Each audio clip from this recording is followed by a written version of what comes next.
سلام عرض میکنم به شما همراهان عزیز. خب امروز میخوایم بریم سراغ یه موضوع خیلی مهم، شاید بشه گفت داغ این روزا. چربی شکم و اینکه چطور میشه یکم سریعتر از شرش خلاص شد، چون میدونید این مسئله فقط زیبایی نیست، مستقیما روی سلامت قلب، متابولیسم، خب خیلی چیزای دیگه تأثیر داره. منابعی که بررسی می‌کنیم یه سری راهنمایی‌های خیلی عملی دارن، به خصوص برای اونایی که شاید تازه میخوان شروع کنن، که مسیر یکم روشن‌تر بشه، گیج کننده نباشه. هدف اینه که رو نکات اصلی و قابل اجرا تمرکز کنیم.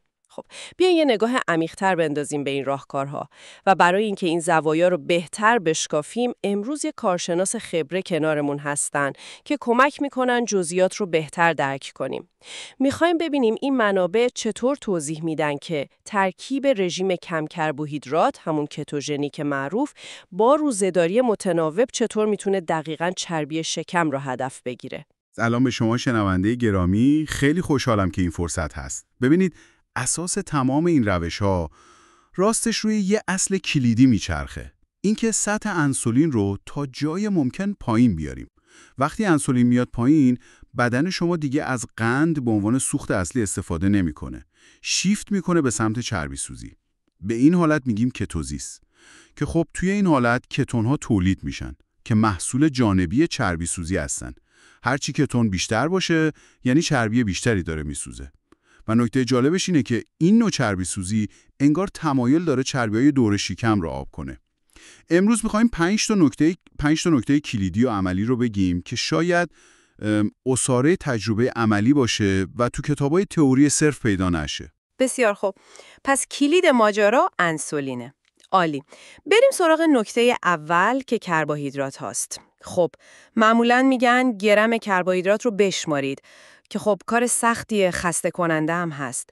راه ساده تری نداره، به خصوص برای شروع. دقیقاً نکته همینه. به جای اینکه درگیر شمردن گرم به گرم بشید، یه راه ساده‌تر و شاید مؤثرتر اینه که تمرکزتون رو بذارید روی کربوهیدرات‌هایی که اصلاً لازم نیست بشمریدشون. کربوهیدرات هایی که نیاز به شمارش ندارن، مثل چی مثلا؟ بهترین مثالش سبزیجات برگ سبز و کلاً سالادها هستن.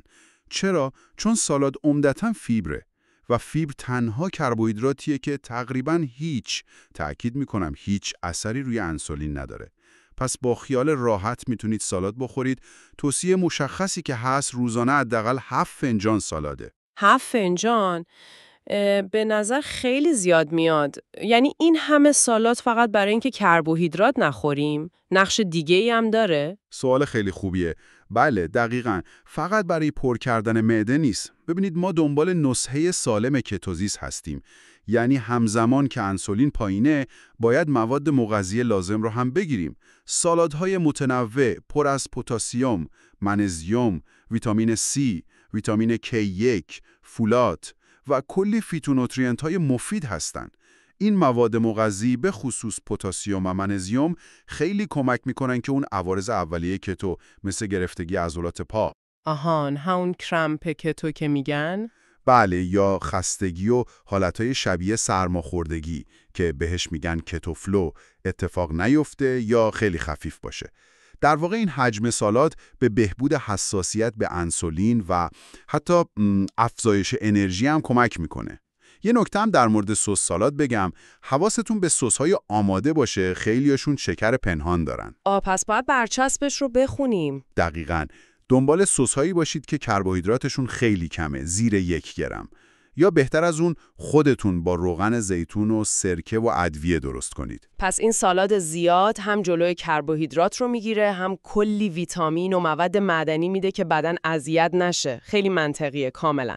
و یه توصیه کاربردی دیگه هم هست، سعی کنید سالاد رو اول بخورید قبل از پروتئین و چربی. اول سالاد؟ چرا؟ این کار کمک میکنه یکم احساس سیری اولیه پیدا کنید و بعداً توی خوردن پروتئین زیاده روی نکنید. البته اگه 7 فنجان واقعاً سخته، خب هر چقدر میتونید بخورید بازم خوبه.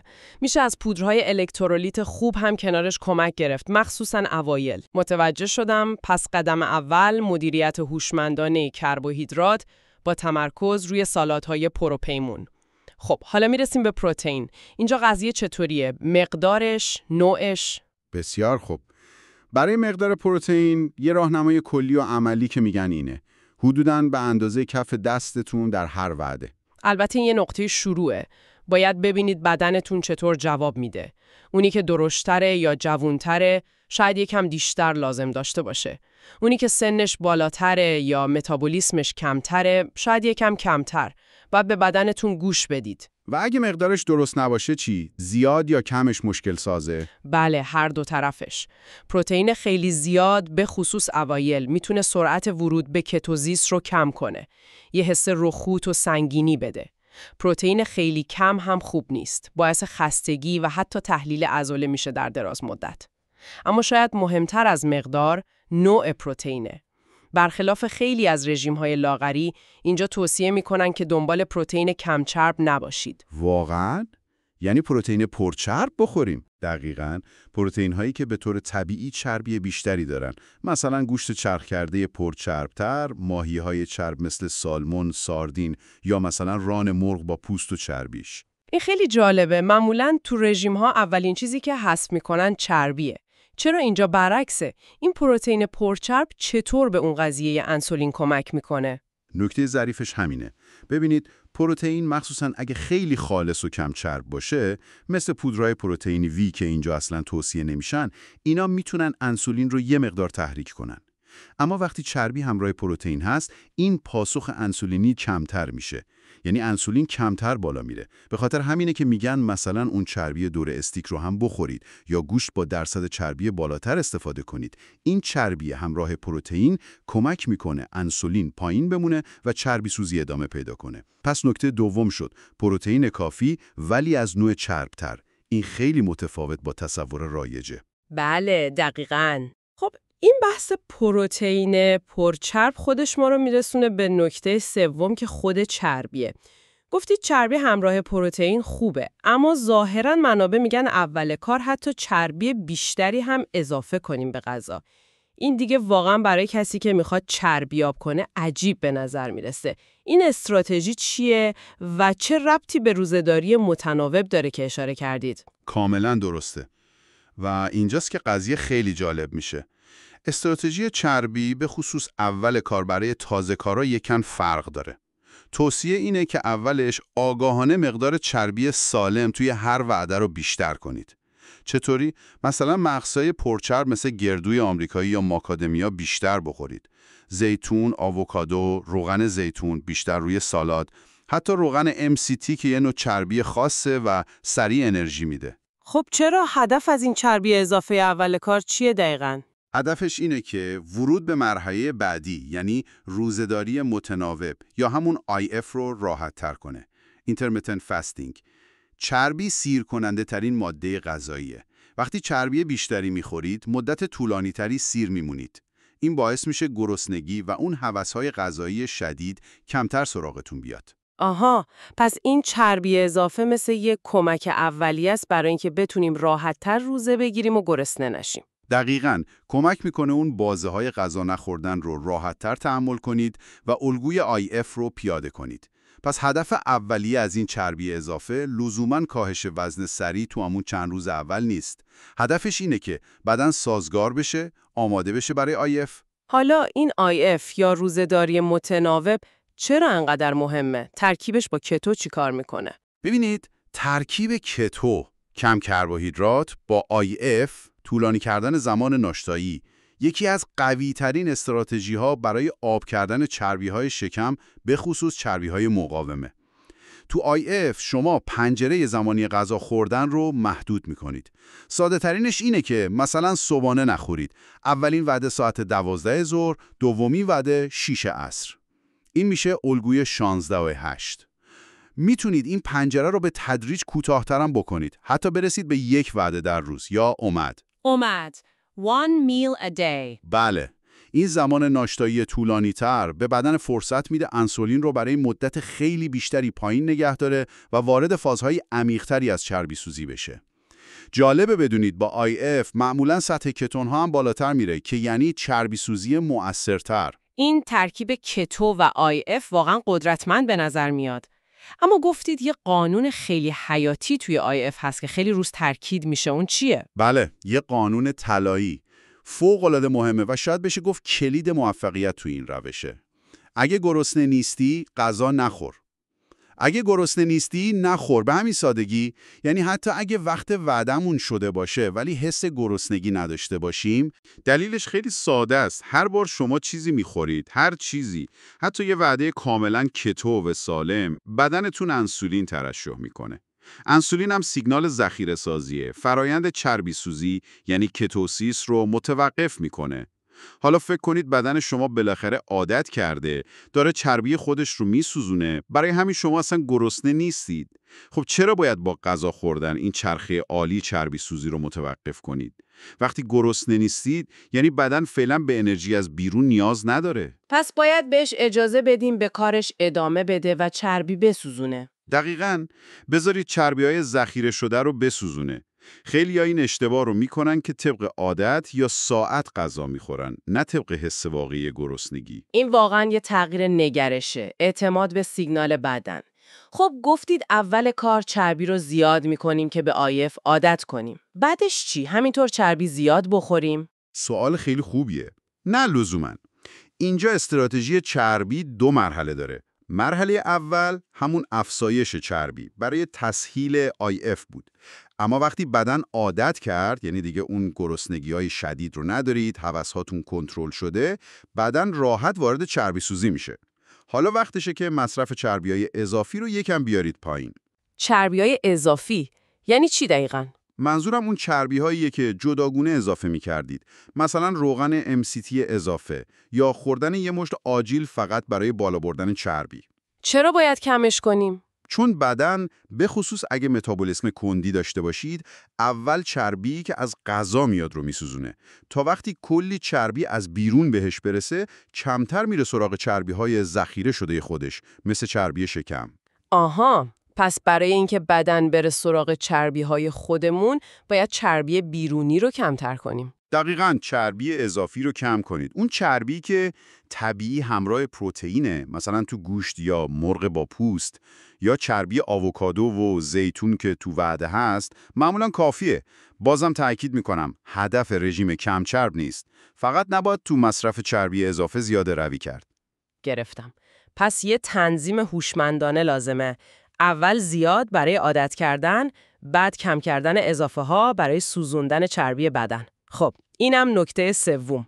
این ما رو میرسونه به نکته 4، مواد مغذی. وقتی با IF وعده ها کم میشه، مثلا 2 وعده یا حتی 1 وعده، این نگرانی پیش نمیاد که مواد مغذی کافی به بدن نرسه، مثلا ویتامین ها، مواد معدنی. کاملا نگرانی به جاییه و خیلی هم مهمه. وقتی پنجره غذا خوردن کوچیک میشه، اهمیت داره که همون وعده هایی که میخوریم سرشار از مواد مغذی باشن. جالبه که تو حالت کتوزیست نیاز بدن به بعضی مواد مغذی حتی ممکنه یکم بیشتر هم بشه، به خصوص ویتامین های گروه B و الکترولیت ها. الکترولیت ها یعنی همون سدیم، پتاسیم، منیزیم. بله دقیقاً. برای ویتامین های B یکی از چیزایی که توصیه میشه مخمر تغذیه‌ایه، nutritional yeast. البته نوع غیر غنی شدهش بهتره. برای الکترولیت ها نمک دریا یا نمک صورتی خیلی مهمه. خیلی‌ها وقتی کربوهیدرات رو کم میکنن، نمک رو هم کم میکنن و این باعث ضعف و سرگیجه میشه. پس باید حواسمون به نمک باشه. حتماً از نمک با کیفیت به اندازه کافی استفاده کنید. و اینجا دوباره اون قضیه سالاد زیاد مهمه، درسته؟ برای پتاسیم و منیزیم. دقیقاً. اون 7 فنجان سالاد روزانه نقش خیلی کلیدی تو تامین پتاسیم و منیزیم داره. وقتی این مقدار سبزیجات رو میخورید، نیازتون به مکمل الکترولیت خیلی کمتر میشه. این باز هم تاکید میکنه که دنبال نسخه سالم کتوزیست باشیم، نه فقط کم کردن کربوهیدرات. کیفیت غذا مهمه. بسیار خوب. پس شد مدیریت کربو، سالاد، پروتئین کافی و پرچرب، استفاده هوشمندانه از چربی و توجه ویژه به مواد مغذی و الکترولیت‌ها. 4 نکته. میرسیم به نکته 5. این روش‌ها خب مؤثر به نظر میان، ولی شاید یکم سختگیرانه باشن. چطور میشه این روند رو پایدار کرد، لذت بخش کرد که بشه سبک زندگی، نه یه رژیم عذاب‌آور موقتی؟ این نکته پنجم دقیقاً همینه. نگاه بلند مدت و لذت بردن از مسیر. باید بهش به چشم یه تغییر سبک زندگی نگاه کرد. فوایدش خیلی فراتر از لاغریه. فکرتون بهتر کار میکنه، انرژیتون بیشتر و پایدارتره، حالتون بهتره، التهاب بدنتون کم میشه و خب البته سایز کمرتون هم کم میشه. وقتی اینا رو تجربه میکنید، خودش بهترین انگیزه است. اما برای اینکه خسته کننده نشه چطور؟ برای اینکه پایدار باشه و حس محرومیت نداشته باشید، میتونید هوشمندانه یه سری چیزای لذت بخش سازگار با این روش رو هم اضافه کنید. مثلا شکلات تلخ درصد بالا که با شیرین کننده های مجاز مثل استوبیا شیرین شده باشه. به مقدار کم، مثلا بعد از غذا، میتونه خیلی خوب باشه. شکلات تلخ مجازه پس. بله، کم کربوهیدراتش.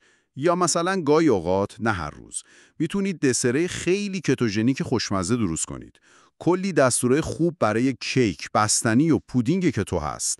میتونید آخر وعده اصلی یه مقدار کم ازشون لذت ببرید. کلیدش اینه که راهی پیدا کنید از مسیر لذت ببرید. حس نکنید تو زندان رژیم هستید. 2 تا توصیه نهایی دیگه هم هست که بد نیست اشاره کنم. اول اینکه اگه یه روشی براتون خوب کار میکنه، نتیجه میده، لطفاً مدام عوضش نکنید. یعنی دستکاریش نکنیم؟ تا وقتی جواب میده نه، بهش پایبند بمونید. خیلی ها تا نتیجه میگیرن شروع میکنن به تغییر دادن. و نکته دوم دقیقاً برعکسشه. اگه روشی که دارید دیگه جواب نمیده، یعنی به یه استپ وزنی رسیدید، پیشرفتی نیست، این یعنی باید یه چیزی رو عوض کنید. حالا اون تغییر میتونه تو کالری باشه، نسبت درشت مغذی‌ها، الگوی IF یا حتی چیزای دیگه مثل استرس و خواب که باید بررسی بشه. و حرف آخر و شاید مهمترین پیام اینه: شما برای اینکه وزن کم کنید سالم نمیشید، بلکه اول باید سالم بشید تا بعد بتونید وزن کم کنید. چه جمله مهمی. تمرکزتون رو بذارید روی سالم شدن، روی اجرای نسخه سالم کتو با مواد مغذی کافی، با گوش دادن بدنتون. کاهش وزن و آب شدن چربی شکم نتیجه طبیعی این سالم شدنه. فوق‌العاده بود. واقعا یه نقشه راه عملی و روشن به دست اومد. پس اگه بخوایم 5 نکته رو سریع مرور کنی: 1. کربوهیدرات رو با تمرکز روی سالاد زیاد و مغذی مدیریت کنیم، نه شمردن دقیق گرام ها. 2. پروتئین کافی بخوریم و مهمتر این که از نوع پرچرب‌ترش باشه. 3. چربی رو هوشمندانه استفاده کنیم. اول زیاد برای عادت به IF، بعد کم کردن چربی های اضافه برای سوزوندن چربی بدن. 4. حواسمون خیلی به مواد مغذی، مخصوصاً الکترولیت ها و ویتامین های B باشه. و 5.